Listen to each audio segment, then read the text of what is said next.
Mr. Hayes, you've spoken on the stage yesterday evening and on other occasions. What's the main story, the main goal you want to achieve here? Well, we have to become a catalyst for others and governments to work together to find a way to reduce these terrible disasters and catastrophes that are happening around the world. When we say catastrophe, we mean it gets into the financial area, and huge numbers, huge dollar losses are occurring, as well as huge death losses. In the last 6 or 7 years, nearly 1 million people have died, all within seconds to days to weeks after a disaster. We have to stop those kind of things. You've called people in the countries, I remember I saw some excerpts on it, you were pretty strong in your statements. Do you think there has to be more aggressiveness and more power in implementing all the stuff that's talked here?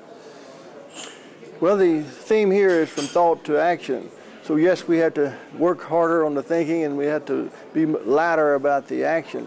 Well, it is time to do more. We'll never reduce disaster risk to zero, but we can certainly reduce it to much less than it is right now.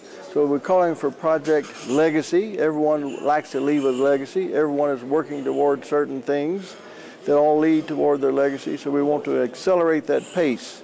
And we're calling for Project Survival. Everyone would like to survive these things successfully. And that's the thing, that's the idea. Are you an independent expert, or who are you representing at this conference? Well, I came on behalf of UNESCO. And UNESCO has been the ESCO, the education, the science, and the cultural aspects of disaster reduction, which is in their name, is very, very important. I've conducted some 40 or 50 missions for UNESCO in my career.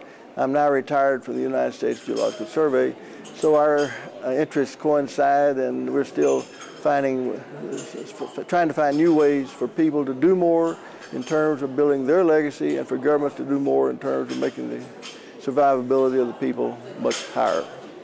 Thank you for talking.